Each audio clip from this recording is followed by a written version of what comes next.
Voz activa y la voz pasiva. En la voz activa el sujeto realiza la acción y en la voz pasiva el sujeto recibe la acción. ¿Cómo vamos a pasar una voz activa a una voz pasiva? Muy fácil. Primero identificamos el sujeto y después identificamos el verbo y después el objeto. Ok, para hacer la voz pasiva pasamos el objeto a ser sujeto y el sujeto va a pasar a ser objeto. El verbo que está en pasado, ¿sí?, va a pasar a participio. Mucho ojo aquí, va a pasar a participio, no va a pasar a pasado, sino va a pasar a participio. Le vamos a agregar el verbo to be. En la voz pasiva es el verbo to be el que va a marcar la diferencia. Aquí dice mi padre pintó la casa. En la oración pasiva decir la casa fue pintada por mi padre. Le puedo agregar la preposición por. Entonces, aquí tenemos una voz pasiva en pasado. Cuando tengo en pasado, el verbo pasa a participio. La voz pasiva, el verbo siempre va a pasar a participio, como pueden ver. La diferencia va a ser el verbo to be, ¿sí? En la voz activa en presente, esta es la voz activa en presente, dice mi padre pinta la casa. La voz pasiva va a decir la casa es pintada por mi padre. El verbo is lo ponemos en presente y este debe ser el participio.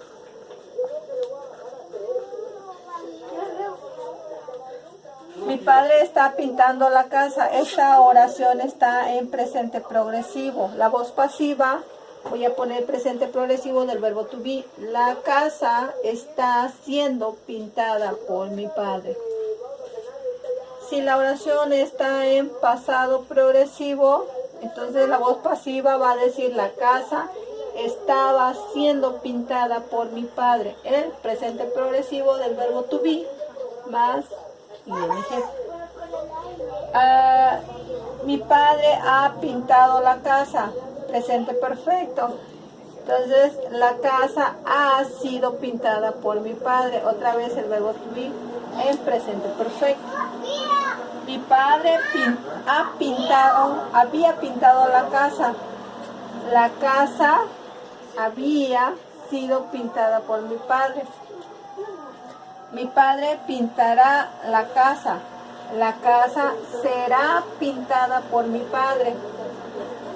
Mi padre va a pintar la casa. La casa va a ser pintada por mi padre. Mi padre podría pintar la casa podría ser pintada por mi padre.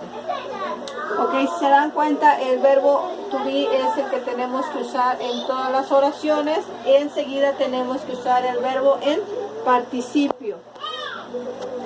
Hay unos verbos como know, believe, say and think.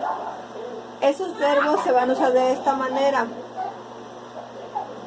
Como en este ejemplo, la gente cree que él es rico. Lo puedo usar de dos maneras, la voz pasiva.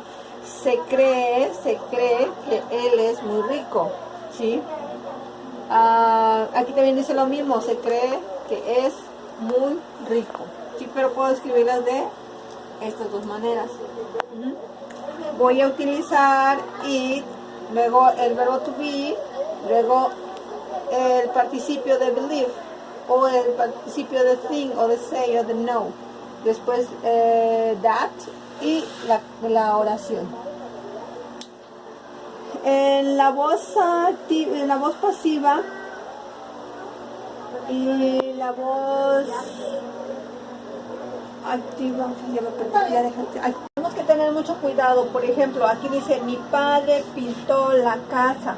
si yo en lugar de poner la casa escribo las casas, entonces tengo que poner este verbo como were. Las casas fueron pintadas por mi padre. ¿Ya?